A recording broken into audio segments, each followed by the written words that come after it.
If you're crazy like me, you can add a couple on top. Holy that's spicy. Should not have put 3 Fresno chilies on that. When most people think of a charcoal grill, they're gonna relate it to hot dogs and hamburgers. What we're doing with the Spark Grill is totally different. These are probably not recipes that you've thought of doing on the grill. I think it's time to create some new traditions in grilling. Today what I'm gonna be making is called a Banh Siao, also known as Vietnamese sizzling crepe. I'm excited to cook the Banh Siao on the Spark because we all know how to grill meat, but how do I get the flavor profiles of a charcoal grill into a dish that otherwise is cooked on a stovetop? That's what I'm here to show you today. I'm gonna cook this one without the heat spreader so that I can get that cast iron pan nice and hot really quick. So today I'm using the everyday brick, and we're cooking at 600 degrees today at a high temperature so that the Banh Siao is crispy on the bottom and fully cooked on the top. So what we're doing is using a wheat flour, and then we have a high gluten rice flour. And over here in this bowl is a combination of fresh turmeric, coconut cream, water, and a little bit of salt that we've blended using just a food processor. Adding into that, we're gonna be using crispy pork belly, small shrimp, as well as some mung beans that I've cooked in coconut milk, washed bean sprouts, and julienne white onions. Everything in this dish can be added or subtracted. So the first step that I'm gonna be starting with is rendering the pork belly in my cast iron pan. This is gonna be the same pan that I'm cooking my Banh Siao in.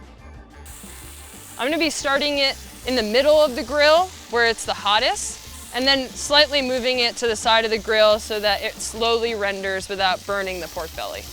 And rendering the fat is a slow process of removing some of the fat solids, and you're gonna end up with a very crispy pork belly product.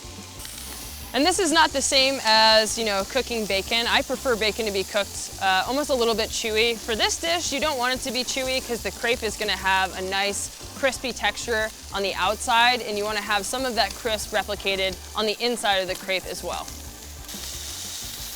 Once the pork belly starts to brown on the cast iron downside, then I know it's ready to be turned over.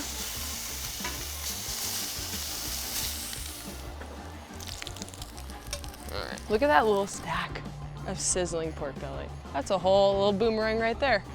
And now I'm just taking these bigger pieces that I cooked, they're perfectly rendered down, and I'm just gonna chop them into a smaller bite-sized pieces.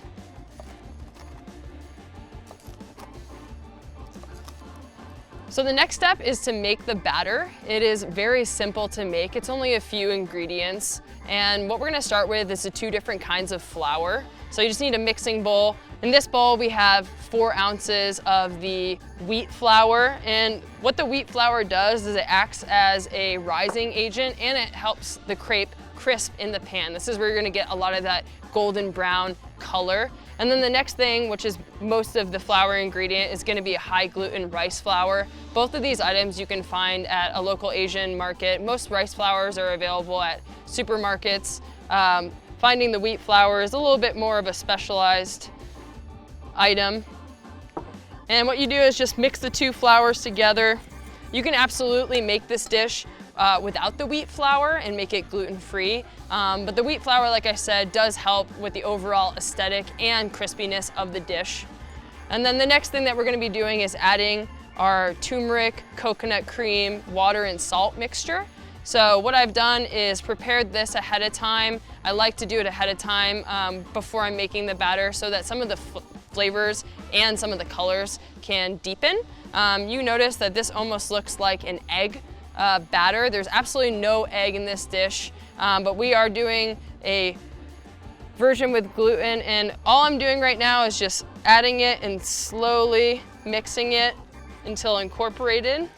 What you want to do with this batter is prepare it 3 hours in advance of cooking. This allows the glutens to start to develop. You'll notice that when you're making the batter, it's very, very thin, and over time it does thicken. I know my pan is ready to go because it is smoking, and I'm gonna remove it from the heat and add just about 2 teaspoons of the fat. The pan is very hot, so it shouldn't take much time for it to heat up. And then immediately what I'm gonna be doing is adding about 1 ounce of onions to the pan. And you want to hear that sizzle on the grill as well. That means that the pan is definitely hot enough. The oil or the rendered fat is also hot enough. And about 3 or 5 seconds after you've added that, you're gonna start beginning to add the rest of your dish. This is gonna go very quickly once the pan is hot.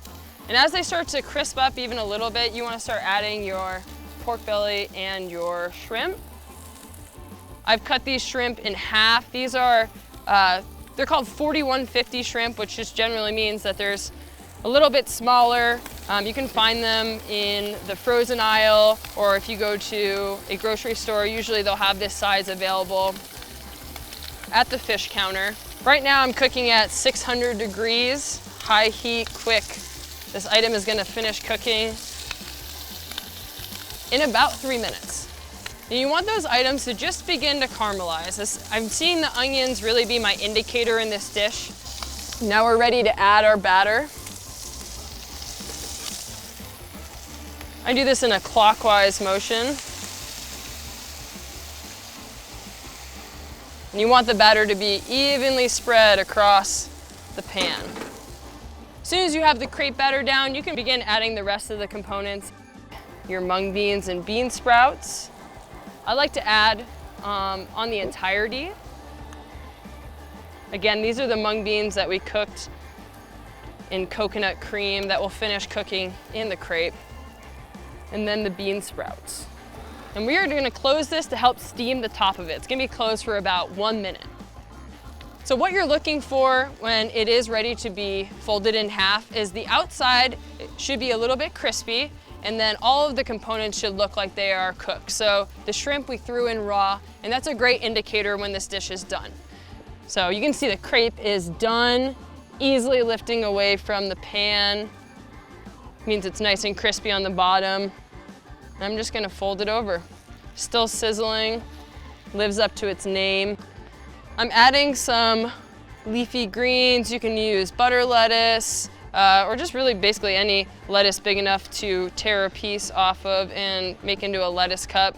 And then we have Thai basil. I love Thai basil. It's got a nutty aroma and a little bit more fruity than your average Italian basil. Fresh cilantro, and then some radish greens. And that adds a little bit of spice to the dish, which we're also gonna get in the sauce. And then we add a little bit of mint as well.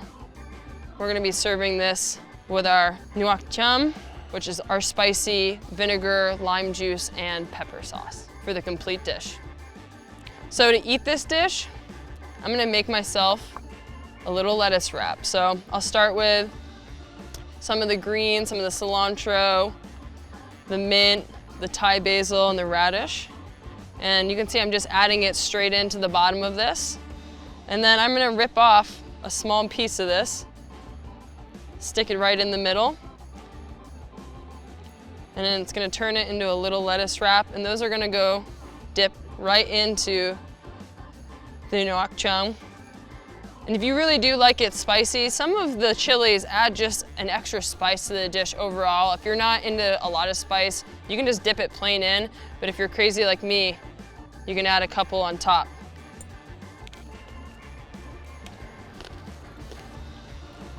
Clean and delicious.